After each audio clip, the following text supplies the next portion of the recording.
जय श्री कृष्ण। राधे राधे। श्रीमद् भगवद गीता के पहले अध्याय का महात्म्य। श्री पार्वती जी ने कहा, भगवान आप सब तत्वों के ज्ञाता है। आपकी कृपा से मुझे श्री विष्णु संबंधी नाना प्रकार के धर्म सुनने को मिले जो समस्त लोक का उद्धार करने वाले हैं। हे देवेश, अब मैं गीता का महात्म्य सुनना चाहती हूँ, जिसका श्रवण करने से श्री हरि में भक्ति बढ़ती है। श्री महादेवी जी बोली, जिनका श्री विग्रह अलसी के फूल की भांति श्याम वर्ण है का है, पक्षीराज गरुड़ ही जिनके वाहन हैं, जो अपनी महिमा से कभी च्युत नहीं होते तथा शेषनाग की शैया पर शयन करते हैं, उन भगवान महाविष्णु की हम उपासना करते हैं। एक समय की बात है, मूर दैत्य के नाशक भगवान विष्णु शेषनाग के रमणीय आसन पर सुखपूर्वक विराजमान थे। उस समय समस्त लोगों को आनंद देने वाली भगवती लक्ष्मी ने आदरपूर्वक प्रश्न किया। श्री लक्ष्मी जी ने पूछा, भगवान आप संपूर्ण जगत का पालन करते हुए भी अपने ऐश्वर्य के प्रति उदासीन से होकर जो इस क्षीर सागर में नींद ले रहे हैं, इसका क्या कारण है? श्री भगवान बोले, हे सुमुखी, मैं नींद नहीं लेता हूँ, अपितु तत्व का अनुसरण करने वाली अंतर्दृष्टि के द्वारा अपने ही महेश्वर तेज का साक्षात्कार कर रहा हूँ। देवी, यह वही तेज है जिसका योगी पुरुष कुशाग्र बुद्धि के द्वारा अपने अंतःकरण में दर्शन करते हैं तथा जिसे मीमांसक विद्वान वेदों का सार तत्व निश्चित करते हैं। वह महेश्वर तेज एक अजर अमर प्रकाश स्वरूप आत्मरूप, रोग शोक से रहित अखंड आनंद का पुंज, निष्पन्द निरीह तथा द्वैत रहित है। इस जगत का जीवन उसी के अधीन है, मैं उसी का अनुभव करता हूँ। देवेश्वरी, यही कारण है कि मैं तुम्हें नींद लेता सा प्रतीत हो रहा हूँ।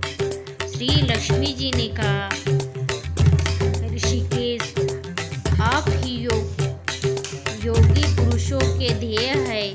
आपके अतिरिक्त भी कोई ध्यान करने योग्य तत्व है, यह जानकर मुझे बड़ा कौतूहल हो रहा है। इस चराचर जगत की सृष्टि और संहार करने वाले स्वयं आप ही है। आप सर्वसमर्थ है। इस प्रकार की स्थिति में होकर भी यदि आप उस परम तत्व से भिन्न है तो मुझे उसका बोध कराइए। श्री भगवान बोले, प्रिय, आत्मा का स्वरूप द्वैत और अद्वैत से पृथक भाव और अभाव से मुक्त है तथा आदि और अंत से रहित है। शुद्ध ज्ञान के प्रकाश से उपलब्ध होने वाला तथा परमानंद स्वरूप होने के कारण एकमात्र सुंदर है। वही मेरा ईश्वरीय रूप है। आत्मा का एकत्व ही सबके द्वारा जानने योग्य है। गीता शास्त्र में इसी का प्रतिपादन हुआ है। अमित तेजस्वी भगवान श्री विष्णु के ये वचन सुनकर लक्ष्मी देवी ने शंका उपस्थित करते हुए कहा, भगवान, यदि आपका स्वरूप स्वयं परमानंदमय है और मन वाणी की पहुँच के बाहर है तो गीता कैसे उसका बोध कराती है? मेरे इस संदेह का आप निवारण कीजिए। श्री भगवान बोले, सुंदरी सुनो, मैं गीता में अपनी स्थिति का वर्णन करता हूँ। क्रमशः 5 अध्यायों को तुम 5 मुख जानो, 10 अध्यायों को 10 भुजाएं समझो तथा 1 अध्याय को उदर और 2 अध्यायों को दोनों चरण कमल जानो। इस प्रकार यह 18 अध्यायों की माँ महेश्वरीय मूर्ति स्थिति ही समझनी चाहिए। यह ज्ञान मात्र से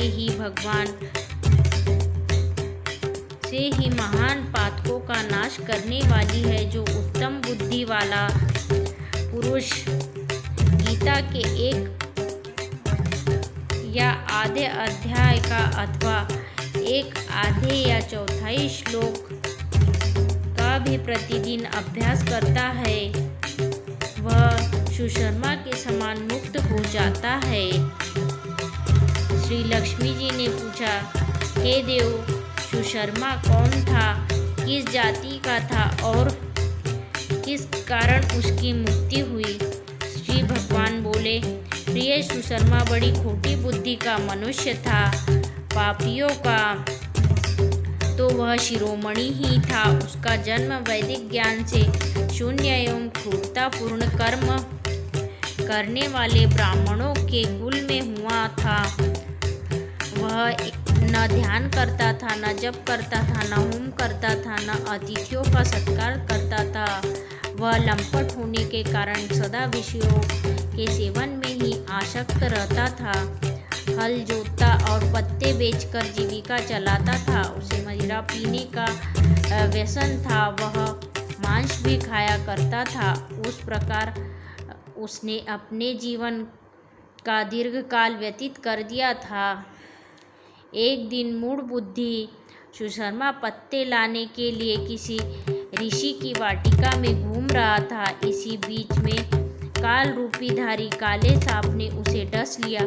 सुशर्मा की मृत्यु हो गई। तदनंतर वह अनेक नरकों में जा वहाँ की यातनाएं भोग कर मृत्यु लोक में लौट आया और वहाँ भोज ढोने वाला बैल हुआ।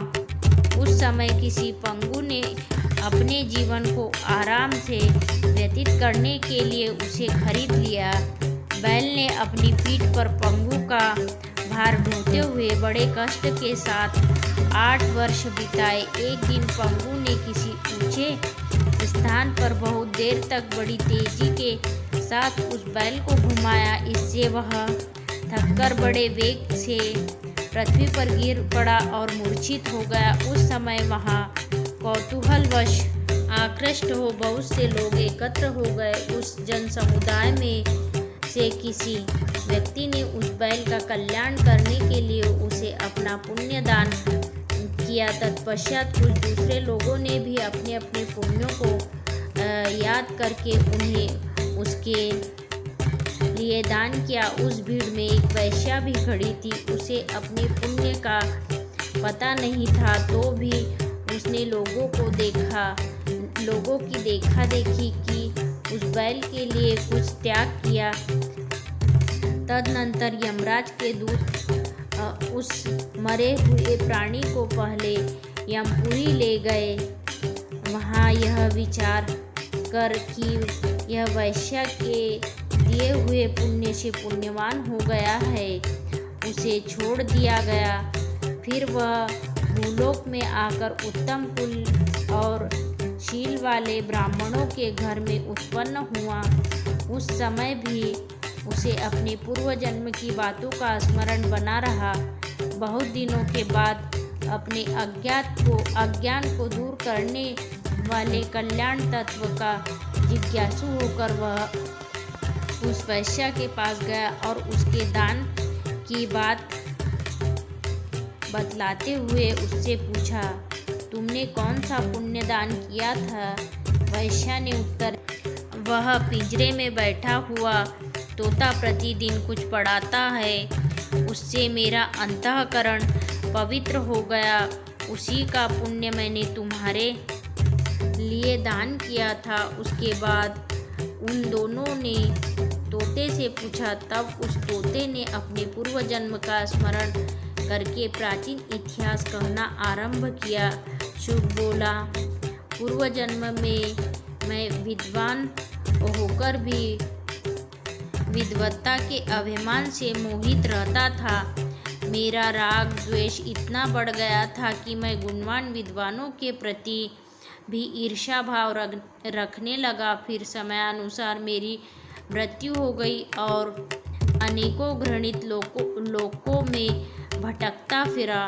उसके बाद इस लोक में आया। सद्गुरु की अत्यंत निंदा करने के कारण तोते के कुल में मेरा जन्म हुआ। पापी होने के कारण छोटी अवस्था में ही मेरे माता पिता से वियोग हो गया। एक दिन मैं ग्रीष्म ऋतु में तपे हुए मार्ग पर पड़ा था। वहाँ से कुछ श्रेष्ठ मुनि मुझे उठा लाए और महात्माओं के आश्रम में आश्रय लिया। आश्रम के भीतर एक पिंजरे में उन्होंने मुझे डाल दिया। वहीं मुझे पढ़ाया गया। ऋषियों के बाल बड़े आदर के साथ गीता के प्रथम अध्याय की आवृत्ति करते थे। उन्हीं से सुनकर मैं भी बारंबार पाठ करने लगा। इसी बीच में एक चोरी करने वाले बहेलिये ने मुझे वहाँ से चुरा लिया। तत्पश्चात इस देवी ने मुझे खरीद लिया। यही मेरा वृत्तांत है, जिसे मैंने आप लोगों से बता दिया। पूर्व काल में मैंने इस प्रथम अध्याय का अभ्यास किया था, जिससे मैंने अपने पाप को दूर किया है। फिर उसी ने इस वैश्या का अंतःकरण शुद्ध हुआ है और उसी के पुण्य से